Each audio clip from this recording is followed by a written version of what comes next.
যে যেখানে আছো সবাইকে স্বাগতম। আশা করি তোমরা সবাই ভালো আছো। আজকে আমরা সপ্তম শ্রেণীর বিষয় গণিত অধ্যায় প্রথম 1.2 নিয়ে আলোচনা করব। এর আগে আমরা 1.1 নিয়ে আলোচনা করেছি, যা প্রথমত মূলত অমূলত সংখ্যার মধ্যে রয়ে গেছে। তাহলে আমরা যে দেখো 1.2 এর মধ্যে কিছু প্রশ্নের অঙ্ক নিয়ে আমরা আজকে আলোচনা করব। তোমরা সবাই খাতা কলম লো এবং সবাই রেডি থাকো। তো দেখা যায় যে প্রশ্নের দিকে যদি আমরা যাই, দেখো কোন বাগানে 1296টি আম গাছ আছে। বাগানের দৈর্ঘ্য প্রস্থের উভয় দিকের প্রত্যেক সারির আম গাছের সংখ্যা যদি সমান থাকে, তাহলে প্রত্যেক সারিতে গাছের সংখ্যা বের করো। তাহলে এখানে দেখা যাক যে আগে তো আমরা বর্গমূল সম্পর্কে আলোচনা করেছিলাম। বর্গমূলের কি? বর্গ সংখ্যা দৈর্ঘ্য এবং প্রস্থ সমান থাকলে সেটাকে আমরা বলবো বর্গ। তাহলে এখানে আম গাছের সংখ্যা যা আছে, প্রত্যেক সারির দৈর্ঘ্য এবং প্রস্থে উভয় সারিতে আমরা সমানভাবে নির্ধারণ করব। সেক্ষেত্রে এখানে এই সংখ্যাটিকে আমরা কি করব? যেমন 1296,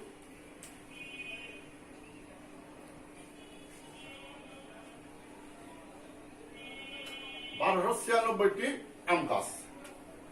তাহলে 1296টি আম গাছের প্রত্যেক সারির সংখ্যা বের করতে গেলে একে কিভাবে করতে হবে?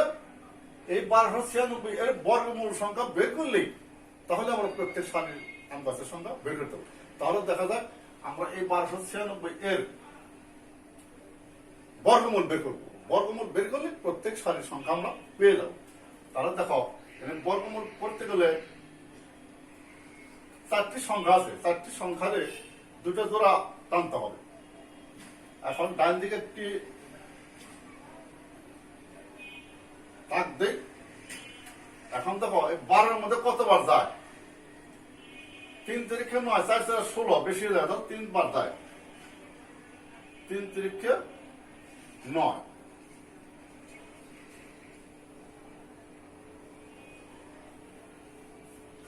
আর 12 থেকে 9 বিয়োগ করলে থাকে কত? 9 থেকে 12 বলবো 3 হলে 9 3 12, 96টা এটা আনি। বাম দিকে দাগ দেই এবং 3-এর ডবল 6। তোমরা লেখা সবাই এভাবে 3-এর ডবল 6 লই। এখন দেখা যাক কতবার গেলে এই 396 সংখ্যাটি সাথে মিলে যায়। কতবার গেলে? আচ্ছা দেখো, যদি 6 বার দেই, তাই না? 6 বার দিলে এখানে 6 দেই। এই 36-এর 6 দ্বারা গুণ করলে আমরা পাবো 6 6 36-এর 6 হাতে আছে 3, 6 6 36 আর 3-এ 39। থাকবে। এখন বিয়োগ করে কি থাকে? কিছুই থাকে না, শূন্য। তারপর কি পেলাম? এই 1296 এর বর্গমূল করতে গিয়ে আমরা কি পেলাম? 36 পেয়েছি। এই 36 হবে প্রত্যেক সারির আম গাছের সংখ্যা। তোমরা সবাই বুঝতে পারছো তো? তাহলে আমরা লিখি অতএব নির্ণয় প্রত্যেক সারির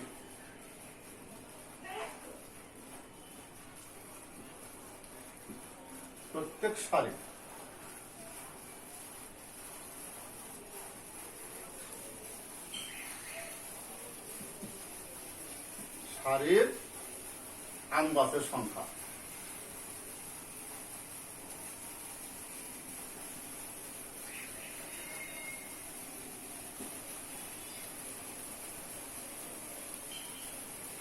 আম গাছের সংখ্যা 36টি, উত্তর 36টি।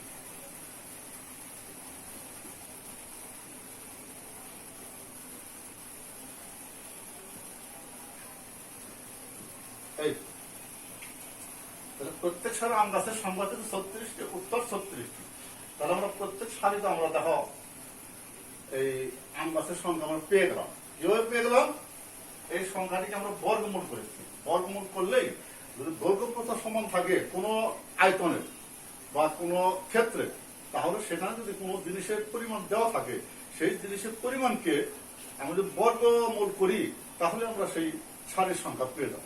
এখানে দেখো আরো অনেক সারি থাকতে পারে, যেমন আম গাছের সারি, নারকেল গাছের সারি, সুপারি গাছের সারি, তারপর আছে শূন্য সংখ্যা, ছাত্র সংখ্যা। যে কোনো বাগানে এই কতগুলা ছাত্র আছে, সেই ছাত্রগুলো যদি প্রত্যেক সারিতে কতজন আছে, তাহলে সেটা কিভাবে বের করবো? ওই ছাত্রগুলাকে বর্গমূল করলেই আমরা তার প্রত্যেক সারির ছাত্র সংখ্যা বের করতে পারবো, এবং যে কোনো সংখ্যা থাক আমরা সেটা নির্ণয় করতে পারবো। আচ্ছা, এরপর আমরা দেখো, তোমরা সবাই লিখছো, তোমরা পড়ছো তো, সবাই লিখে নাও। এরপরে আরেকটি অঙ্ক করবো আমরা।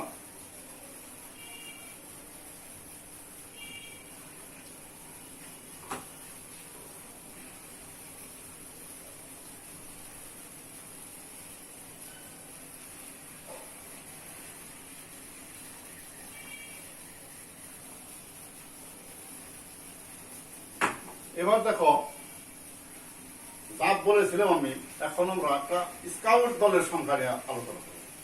দেখো, কোন স্কাউট দলকে 9, 10 এবং 12 সারিতে সাজানো যায়, আবার তাদের বর্গাকারেও সাজানো যায়। তাহলে ওই স্কাউট দলে কমপক্ষে কতজন স্কাউট আছে? তাহলে কোন স্কাউট দলের 9, 10 এবং 12 সারিতে সাজানো যায়, আবার তাদেরকে বর্গাকারেও সাজানো যায়, তাহলে ওই স্কাউট দলে কমপক্ষে কতজন স্কাউট আছে সেটা আমরা বের করবো। তাহলে কিভাবে বের করবো? এই যে সংখ্যাগুলো আছে, এই সংখ্যাগুলো যদি আমরা সাজাইতে গেলে স্কাউট দলকে, তাহলে এই 9, 10, 12 দ্বারা বিভক্ত হবে, এরও ক্ষুদ্রতম সংখ্যা হবে এত এর লসাগু। তাহলে এই সংখ্যাগুলিকে, যেমন 9, 10, 12, এই যে সংখ্যাগুলো আছে, এই সংখ্যাগুলোকে স্কাউট দলকে 9 জন, 10 জন এবং 12, এই স্কাউট দলকে যদি আমরা বর্গাকারে সাজাতে চাই, তাহলে এর লসাগুই হবে নির্ণয় স্কাউট দলের ক্ষুদ্রতম সংখ্যা হবে। সেই স্কাউট দলের ক্ষুদ্রতম সংখ্যাকে আমরা যখন লসাগু করব, তখন দেখা যাক যে তাদের কোন পর্যায়ে আমরা বর্গাকারে সাজাতে, যদি কম পড়ে তাহলে সেটা গুণ করবো, আর যদি বেশি হয়ে যায় তাহলে সেটা বাদ দিল, তার বর্গমূল করলেই আমরা সব স্কাউট দলের সংখ্যা আমরা পেয়ে যাব। এত এর লসাগুই হবে এখানে ক্ষুদ্রতম সংখ্যা। তো আমরা লসাগু করতে গেলে, অতএব 9, 10, 12 কয়তে যায়? প্রথমে 2তে দেই, 9 এর মধ্যে যায় না, 9, 5, 6, আবার দেই 3 দ্বারা, 3 তিরিখে 9, 5 এর মধ্যে যায় না, 6 এর মধ্যে 6 কে 3 দ্বারা ভাগ করলে 2, আর কোন সংখ্যা দ্বারা যায় না, অতএব এত এর লসাগু।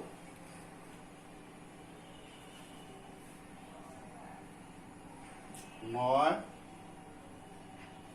12 এর লসাগু।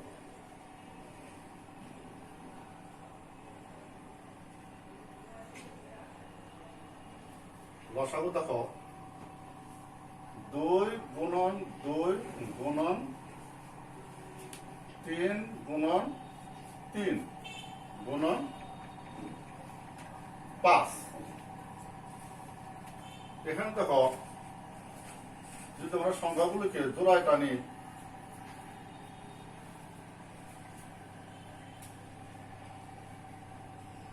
3 গুণন 5, তোমরা সবাই লক্ষ্য করো, 2 জোড়া আছে, 3 এর জোড়া আছে, কিন্তু 5 এর কোনো জোড়া নেই, 5 জোড়বিহীন সংখ্যা। তাহলে এই সংখ্যাটা যদি আমরা পূর্ণবর্গ আনতে চাই, তাহলে সংখ্যাটা কি আছে? পূর্ণবর্গ সংখ্যায় আসে নাকি? তাহলে পূর্ণবর্গ সংখ্যায় আনতে গেলে এটাকে 5 দ্বারা গুণ করতে হবে। 5 দ্বারা গুণ করলেই এই সংখ্যাটি পূর্ণবর্গ হবে, এবং তখন এই স্কাউটের সংখ্যা আমরা পেয়ে যাব। তাহলে যে কোনো বিজোড় থাকলে সেটাকে জোর আনতে হবে, এবং পূর্ণবর্গ না থাকলে পূর্ণবর্গ করার জন্য আমাদের কিছু প্রসেস অবলম্বন করতে হয়। কোনো সংখ্যা দ্বারা গুণ বা ভাগ উভয় ক্ষেত্রে আমরা এই সংখ্যাটা আমরা বের করতে পারি। তাহলে এখানে এই সংখ্যাটাকে আমরা কি দ্বারা ভাগ করতে গুণ করতে পারি? 5 দ্বারা। এখানে 5 জোড়বিহীন, তোমরা এই কথা লিখে দেবা। যেখানে 5 জোড়বিহীন অবস্থা আছে তাদের সংখ্যাটিকে 5 দ্বারা গুণ করলে আমরা স্কাউটের সংখ্যা পেয়ে যাব। অতএব বর্গাকারে সাজানোর জন্য স্কাউটের প্রয়োজন হবে। দেখো,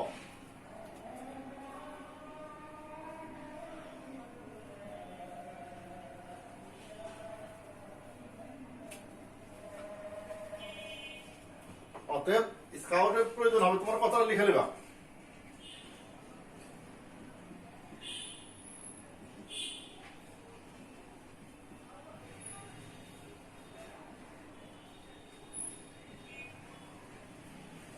পাঁচ গুণ 5, তাহলে সমান সমান কত পেতে পারি? 900। এই যে 900 পেয়ে গেল। তাহলে এখানে 900 সংখ্যাটি পূর্ণবর্গ, অর্থাৎ স্কাউটের সংখ্যা আমরা পেয়ে গেলাম। অতএব নির্ণয় স্কাউটের সংখ্যা হবে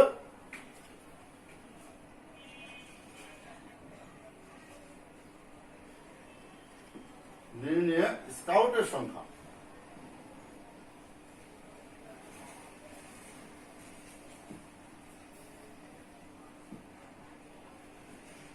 স্কাউটের সংখ্যা 900। বাস, এই উত্তর 900। সবসময় তোমার উত্তর লিখবা, এভাবে লিখে দিল। তাহলে স্কাউটের সংখ্যা 900, উত্তর 900। এটা আমরা স্কাউটের সংখ্যা পেয়ে গেলাম। তাহলে কিভাবে পেলাম?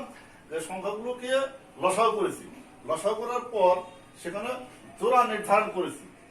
এখানে বীজের একটি সংখ্যা আছে কি? 5। তাহলে এই সংখ্যাটিকে 5 দ্বারা গুণ করলে আমরা স্কাউটের সংখ্যা পেতে পারি। তাই আমরা সংখ্যাটিকে 5 দ্বারা গুণ করে স্কাউটের সংখ্যা বা স্কাউটের দলের সংখ্যা আমরা পেয়ে গেলাম। এটা লিখে নাও খাতা।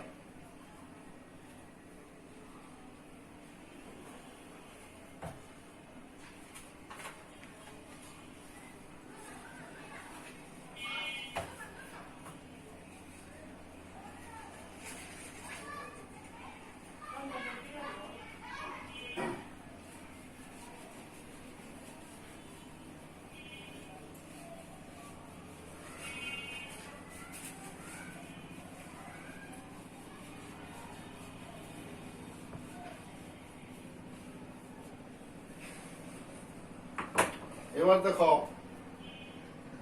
দুটি সংখ্যা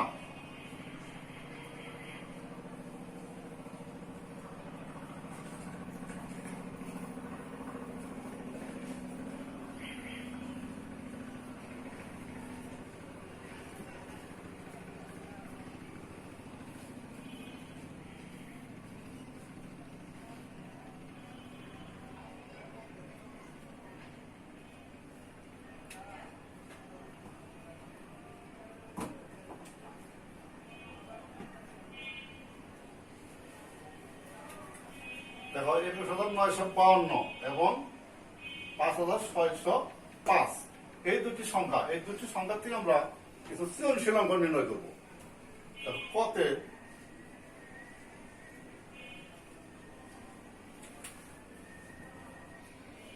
কতে দেখো, প্রথম সংখ্যাটি কি পূর্ণবর্গ সংখ্যা? যুক্তি দাও। এখানে প্রথম সংখ্যাটি যা আছে 21। আচ্ছা দেখো, এই সংখ্যাটিকে আমরা কি করব? পূর্ণবর্গ সংখ্যা কিনা আমাদের সেটা লিখবো। পূর্ণবর্গ সংখ্যা নির্ণয় করতে গেলে কোন সংখ্যা যদি একক স্থানীয় অঙ্ক 2, 3 বা 7 বা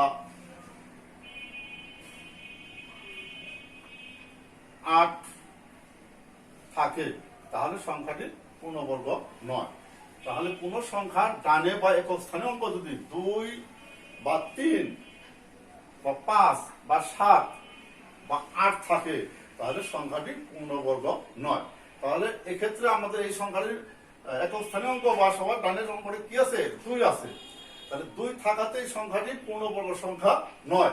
এই কথাগুলো তোমরা লিখে দিবা, লিখে দিলেই তোমার অঙ্কটা হয়ে গেল। বুঝতে পারছো তো? এটা শুধু লেখার মাধ্যমে তুমি প্রকাশ করে দেওয়া।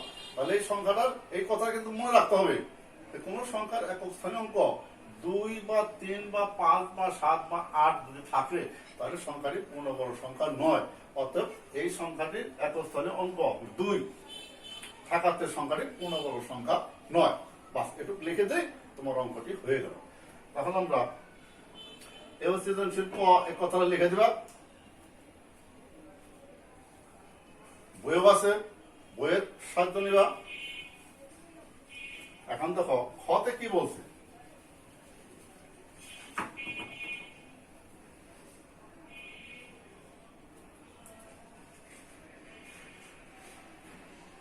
খতে বলছে দেখো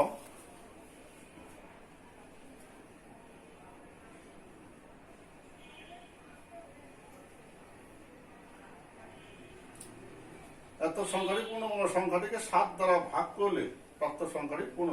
ফর্মে দেখো প্রথম সংখ্যাটি যদি পূর্ণবর্গ না হয় তবে একে কোন ক্ষুদ্রতম সংখ্যা দ্বারা ভাগ করলে সংখ্যাটি পূর্ণবর্গ সংখ্যা হবে। তাহলে আমাদের কি করতে হবে? এই সংখ্যাটিকে মৌলিক গুণনের সাহায্যে প্রকাশ করতে হবে।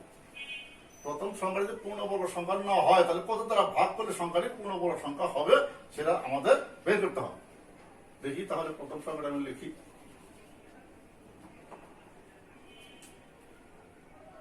তাহলে ভাগ করি, 2 দ্বারা দিই।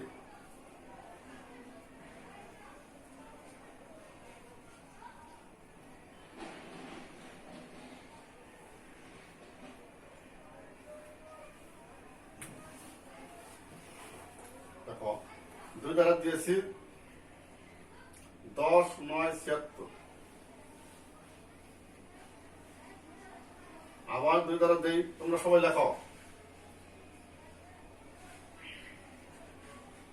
54, 88।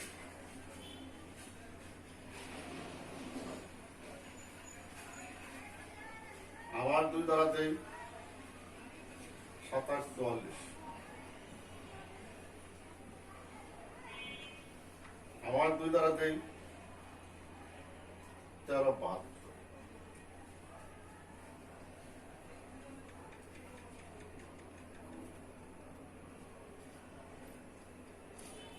আবার 2 দ্বারা দেই 686।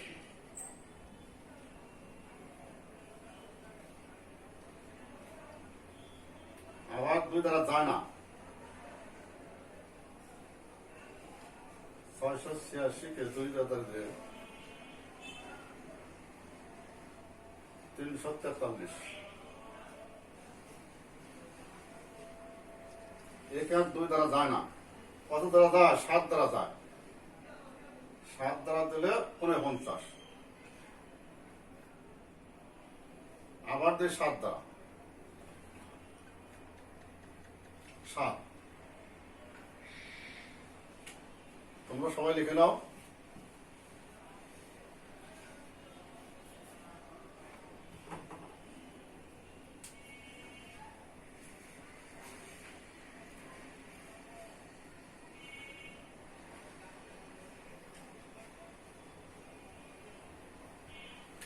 অতএব আমরা লিখতে পারি, দেখো এই সংখ্যাটি সমান 21। কটার 2 আছে? 1, 2, 3, 4, 5। 5টার 2 আছে। 6টার 2 আছে।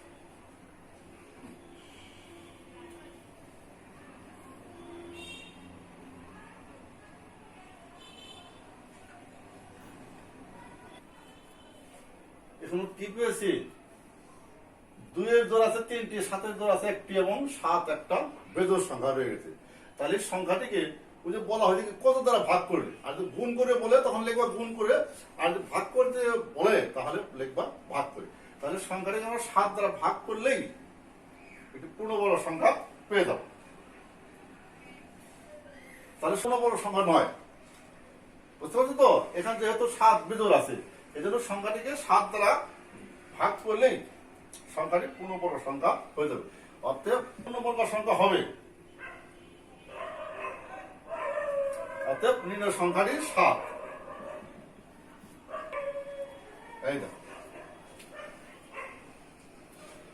সবাই লিখে নাও। এখন বাড়ির কাজ দেবো।